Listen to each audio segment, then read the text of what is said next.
అనుష. ప్రస్తుతం మనతో పాటు ఉన్నారు ప్రముఖ ఆయుర్వేదిక్ ఫిజిషియన్ డాక్టర్ చలిమెల శ్రీనివాసరావు గారు. డాక్టర్ గారితో మాట్లాడి హెయిర్‌కి సంబంధించిన కంప్లీట్ డీటెయిల్స్ తెలుసుకుందాం. నమస్తే సార్. నమస్కారం అండి. ఎలా ఉన్నారు? బాగున్నాను చాలా. సార్, హెయిర్ ఫాల్ కానీ, డాండ్రఫ్ కానీ, లేకపోతే గ్రేయింగ్ ఆఫ్ హెయిర్, ఈ 3 సమస్యల గురించి ఈరోజు మనం మాట్లాడుకుందాం సార్. డెఫినెట్లీ. చాలా క్రిస్ప్‌గా అండ్ చాలా క్లియర్‌గా హోమ్ రెమెడీస్ కానీ, లేకపోతే దీనికి ట్రీట్మెంట్ విధానం ఎలా ఉంటుంది సార్? రైట్. మోస్ట్లీ మా క్లినిక్స్‌లో చూస్తుంటాం కదా! అంటే ఏజ్‌తో సంబంధం లేకుండా చాలామంది అడుగుతుంటారు. డాక్టర్ గారు నా జుట్టు రాలిపోతుందండి. Especially female patients. అవును. అంటే ప్రాబ్లమ్ ఏదైనా కానీ more conscious about hair. Exactly అమ్మా. అయితే కాకపోతే ఇదేంటి కాస్మెటిక్ ప్రాబ్లమే కాకుండా మన హెల్త్‌ని ఇండికేట్ చేసేది కూడా హెయిర్ అంటాం. హ్మ్. ఎందుకంటే హెయిర్ ఫాల్ అనేది మన బాడీలో ఎప్పుడైతే న్యూట్రిషన్ డెఫిషియన్సీ ఉంటుంది, అంటే ఇమ్యూనిటీ వీక్ అయినప్పుడు కూడా ఫస్ట్ లెవెల్ మనం చూసే సిమ్టమ్ హెయిర్ ఫాల్ అంటాం. యెస్, అవును. సో అందుకనే దీన్ని ఏదో కాస్మెటిక్ ప్రాబ్లమే కాకుండా హెల్త్ రిలేటెడ్ ప్రాబ్లం కూడా కన్సిడర్ చేస్తుంటాం. అయితే మీరు అన్నట్టు డాండ్రఫ్ కానివ్వండి, గ్రే హెయిర్ కానీ, హెయిర్ ఫాల్ ఇవన్నీ కూడా హెయిర్‌కి సంబంధించిన వాటిల్లో వస్తాయి. బట్ డిఫరెంట్ వాటి ఎటియాలజీ, వాటి కారణాలు ఉంటాయి. బట్ ఏదున్నా కానీ సింపుల్గా మీరు అన్నట్టు చెప్పాలి అంటే అసలు హెయిర్ ఫాల్ అంటే ఏంటి, ఎవరికి వస్తుంది ఫస్ట్ థింగ్. హ్మ్. అంటే ఇక్కడ ఎందుకు హెయిర్ ఫాల్ గురించి ఎవరికి వస్తుంది, దాన్ని ఏంటి అనేది అంటే ఏజ్ ఫ్యాక్టర్ అనేది చాలా ఇంపార్టెంట్ ఉంటుంది. ఓకే. మీరు చూసుకుంటే చాలా టీనేజర్స్లో కూడా హెయిర్ ఫాల్ ఉంటుంది. అంటే ఇది ఏంటంటే మోస్ట్లీ 70% ఆండ్రోజెనెటిక్ అలోపేషియా అంటాం. ఓకే. అంటే మన పేరెంట్స్ నుంచి వచ్చే ఒక గిఫ్ట్ లాంటిది. హ్మ్. బట్ కాకపోతే అందరికీ అది కంపల్సరీ రావాలని లేదు. ఎవరైతే ఇమ్యూనిటీ బాగా ఉంటుందో దానికి నేను సింపుల్గా ఎగ్జాంపుల్, ఇప్పుడు మనకి ఎవరైనా బెంచ్ కార్ లాంటిది ఇస్తే వీళ్ళు డెఫినెట్లీ యాక్సెప్ట్ చేస్తాం. కాకపోతే అక్కడ ఒక ఆప్షన్ ఏముంటుంది, వద్దనే ఆప్షన్ కూడా ఉంటుంది. హ్మ్. ఎప్పుడైతే మనం గ్రీడీగా ఫీల్ అయ్యి వీ వాంట్ యాక్సెప్ట్ అంటాం.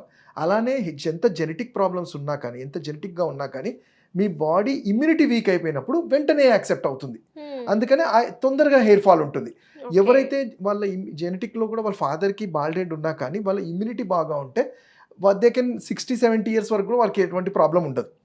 So okay. అందుకనే మేము అనేది ఏంటంటే మనం ఇమ్యూనిటీ అనేది చాలా మెయిన్ ఇంపార్టెంట్ ఉంటుంది. హ్మ్. అయితే నెక్స్ట్ వచ్చేసి హెయిర్ ఫాల్కి పొల్యూషన్ కూడా ఉంటుంది. అండ్ మనం చేసే హ్యాబిట్స్, ఫుడ్ హ్యాబిట్స్ అంటాం. అంటే మీరు చూస్తుంటారు ఆల్కహాల్ కానీ, స్మోకింగ్ కానీ ఇలా తీసుకోవడం, ఇలాంటి చేయటం వల్ల కూడా ఇమ్యూనిటీ తగ్గి హెయిర్ ఫాల్ చూస్తూ ఉంటాం. ప్రాపర్ కేర్ తీసుకోకపోయినా హెయిర్ ఫాల్ చూస్తూ ఉంటాం. ఓకే. అయితే ఇది ఆండ్రోజెనెటిక్ అలోపేషియా అనేది ఏంటంటే అది జెనెటిక్. అదే కాకుండా మినరల్ డిఫిషియన్సీతో కూడా చూస్తూ ఉంటాం. హ్మ్. అది హ్మ్. అది ఆడవాళ్ళలో కూడా ఉంటుంది, మగవాళ్ళలో కూడా ఉంటుంది. ఓకే. సో, సార్, స్ట్రెస్ కానీ, లేకపోతే జెనెటిక్ ప్రాబ్లమ్ ఉన్నా కూడా హెయిర్ ఫాల్ అవుతుంది. కరెక్ట్. సో, దీనికి తగ్గించుకోవాలంటే అంటే చాలామంది ఏవో సెల్ఫ్ ట్రీట్మెంట్స్ కానీ ఇంట్లో దొరికిన ఐటెమ్స్‌తో చేసుకుంటే ఇవి నిజంగా పనిచేస్తాయంటారా? శాశ్వతంగా పరిష్కారాలు అంటే ఉంటాయా? ఇప్పుడు ఆయుర్వేదంలో మాకు దీన్ని కేశపాటన అంటాం. హ్మ్. అంటే మెయిన్ చెప్పింది కదా, 5000 ఇయర్స్ బ్యాకే చరక, వాగ్భట వీటిలలో మెన్షన్ చేస్తారు. అంటే ఆ టైంలో కూడా ఈ ప్రాబ్లమ్స్ ఉన్నాయి.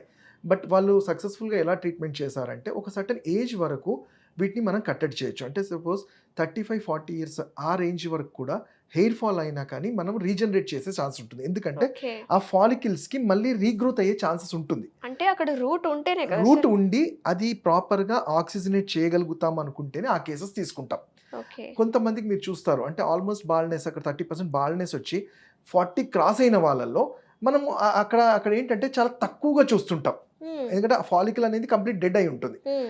అట్లాంటప్పుడు మెడిసిన్స్ ద్వారానో లేకపోతే ఇంకో పద్ధతి ద్వారానో అంటే మనం ఎక్సర్సైజ్ చేస్తే, డైట్ చేస్తేనే హెయిర్ గ్రోత్ అవుతుందని చాలా తక్కువగా చూస్తుంటాం. హ్మ్. అదే 35-40లో ఇవన్నీ నేను చెప్పినవి ఏవైతే ఉన్నాయో అంటే డైట్‌తో కానీ, ట్రీట్మెంట్స్‌తో కానీ మంచి రిజల్ట్స్ ఉంటాయి. ఓకే. ఎందుకంటే ఒక హెయిర్ ఫాలికల్ మీరు చూస్తే అది 20-30 ఇయర్స్ అప్పుడు చాలా దానికి చాలా స్ట్రెంగ్త్‌గా ఉంటుంది. హ్మ్. కొంతమందికి ఒక హెయిర్ ఫాలికల్‌లో 2-3 హెయిర్స్ కూడా ఉంటాయి. హ్మ్. బట్ యాజ్ యూ ఏజ్ అవుతున్న కొద్దీ అవి వీక్ అవ్వడం మొదలవుతుంటుంది. యెస్. మనం ఎంత కేర్ తీసుకొని ఉంటాం మన టీనేజ్‌లో అనేది కూడా చాలా ఇంపార్టెంట్. చిన్నప్పటి నుంచి మనం ఎంత కేర్ తీసుకున్నాం అనేది. దాని కేర్ అంటే మీరు చూస్తాం ఆయిలేషన్ అనేది ఉట్టి హెయిర్ గ్రోత్ గురించి కాదు. స్కాల్ప్ స్ట్రెంథెనింగ్ అంటాం. అంటే మన స్కాల్ప్‌లో ఉండే ఫాలికల్స్‌కి మాక్సిమం దానికి లూబ్రికేట్ అవ్వడము, దాన్ని స్ట్రెంత్ చేయడానికి మనం ఆయిలేషన్ అనేది చాలా easy procedure. Yes. Yes. And okay. అలానే అంటుంటాము అంటే ఆయిలేషన్ వల్ల జరిగేది ఏంటి, స్కాల్ప్‌లో విటమిన్ డి అనేది ఎండ నుంచి కానీ మన బాడీకి అబ్జార్బ్ ఎక్కువైనప్పుడు ఓకే. ఫాలికల్ స్ట్రెంత్ ఇంప్రూవ్ అవుతుంది. ఓకే. అలానే తీసుకునే డైట్ కూడా హ్మ్. డైట్ ఏవైతే కూడా. అవును. డైట్ కూడా మన బాడీకి కావాల్సిన అంటే దానికి కావాల్సిన స్ట్రెంత్ కానీ, దానికి కావాల్సిన మినరల్స్ అన్నీ కూడా ఫుడ్ ద్వారా మనం తీసుకోవాల్సి ఉంటుంది. అందుకే అవును. హెయిర్ ఫాల్ వల్ల మనం జనరల్‌గా చెప్తుంటే ఏంటి, మిల్క్ రిచ్ ప్రొడక్ట్స్ లైక్ పెరుగు కానియండి, పాలు కానియండి, వెన్న ఇలాంటివి తీసుకోమని, అలానే బాయిల్డ్ ఎగ్స్ తీసుకోమని, జనరల్గా చెప్తూ ఉంటాం. ఈ హెయిర్ ఫాల్ మీరు ఇంకోటి అన్నారు గ్రేయింగ్ ఆఫ్ హెయిర్ అన్నారు, అంటే కలర్ చేంజ్ అవ్వటం. ఇది కూడా ఈవెన్ 20 years వాళ్ళల్లో కూడా మనం చూస్తుంటాం గ్రే హెయిర్ అనేది. ఇది ఎందుకు అంటే బాడీలో మన మెలనోసైట్స్ అనేవి కలరింగ్ ఏజెంట్స్, మన బాడీకి ఎలా ఇస్తుందో హెయిర్కి కూడా అలాంటిదే. కాకపోతే నేను చెప్పినట్టు ఇవి ఎప్పుడైతే వీక్ ఇమ్యూనిటీ అవుతుందో కలర్ అనేది కూడా అంటే ఆ ఫేడ్ అవుట్ అవుతుంది. సో వాళ్ళకి హోమ్ రెమెడీస్గా మేము ఏం చేస్తాము, మనకి ఇంట్లో దొరికే మెంతి కూర అంట, మెంతి కూర అండ్ హైబిస్కస్, మందార, వీటి ఆకుల్ని పేస్ట్ లాగా చేసి హెయిర్ ప్యాక్స్ అప్లై చేయటం వల్ల ఆ ఫాలికిల్స్లోనే ఆ మెలనోసైట్స్ అనేవి గ్రోత్ అవుతాయి. అలానే ఇంకోటి ఈవెన్ డాండ్రఫ్ కానీ హెయిర్ ఫాల్ కానీ గ్రేయింగ్ అంటే స్కాల్ప్ స్ట్రెంథనింగ్కి నస్యకర్మ అంటాం. ముక్కులు ద్వారా దీనికి స్ట్రెంత్ చేయటం, అంటే ముక్కులో ఎప్పుడైతే డ్రాప్స్ వేస్తాం సింపుల్ ఆవు నెయ్యి లాంటిది ఒక 4 to 6 డ్రాప్స్ వేయటం వల్ల స్కాల్ప్ మ్యాక్సిమం ఆక్సిజనేట్ అవుతూ ఉంటుంది. సో దానివల్ల స్ట్రెంత్ అనేది బాగా ఉంటుంది. సో వీటి వల్ల కూడా ఈ సింపుల్ హోమ్ రెమెడీస్ వల్ల కూడా కొంత కట్టడి చేయగలుగుతాం. ఇంకా ప్రాబ్లం ఎక్కువైంది అప్పుడు మందులు ఉంటాయి దీనికి. అంటే మేము సజెస్ట్ చేసేది ఏంటంటే కొన్ని ఈ కేశానికి పెంచే వాటి జరిగే ఈ డ్యామేజెస్ని కంట్రోల్ చేయడానికి ఔషధాలుగా చెప్తుంటాం. ఈ నస్యకరం అనేది ఎవరైనా చేసుకోవచ్చా సార్ ఇంట్లో?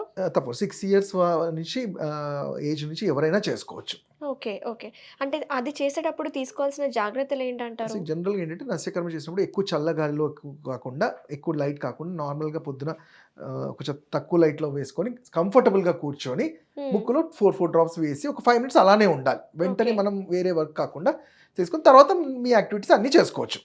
చాలా సింపుల్ ప్రొసీజర్ అది. డాండ్రఫ్ సార్, డాండ్రఫ్ కూడా చాలా మందికి యాంటీ డాండ్రఫ్ షాంపూస్ వాడుతూ ఉంటారు. మార్కెట్లో దొరికే నార్మల్ షాంపూస్ కానీ మెడికేటెడ్ షాంపూస్ వాడతారు. అయినా సరే పర్మనెంట్ రిజల్ట్ అనేది రావట్లేదు. వాడుతున్నంత కాలమే బాగుంటుంది, తర్వాత దానికి క్యూర్ అవ్వట్లేదు. దానికి ఏం చేయాలంటారు? ఎగ్జాక్ట్లీ డాండ్రఫ్ అంటే మీరు చూసుకోవచ్చు, అంటే మనము చిన్న ఫ్లేక్స్ లాగా వచ్చి పొట్టులాగా రాలుతూ ఉంటుంది. ఇది ఏంటంటే ఇది ఒక కైండ్ ఆఫ్ ఫంగస్ డిసీజ్. ఫంగస్లో డాండ్రఫ్ అనేది ఒక పార్ట్. మరి ఫంగస్ అనేది కూడా చూస్తే ఏదో ఒక పార్ట్లోనే రాదు, ఇక్కడ మాయిశ్చర్ తక్కువ ఉన్నప్పుడు అవుతూ ఉంటుంది. బట్ ఫంగస్ అనేది మన బాడీ ఇమ్యూనిటీ మీద డిపెండ్ అయి ఉంటుంది. సో నేను ఇంతకు ముందు చెప్పినట్టే ఈ ఎక్సర్సైజెస్తో పాటు సరైన టైంకి డైట్తో పాటు స్ట్రెస్ తగ్గించుకున్న వాళ్ళకి ఇమ్యూనిటీ కరెక్ట్ అవుతుంది.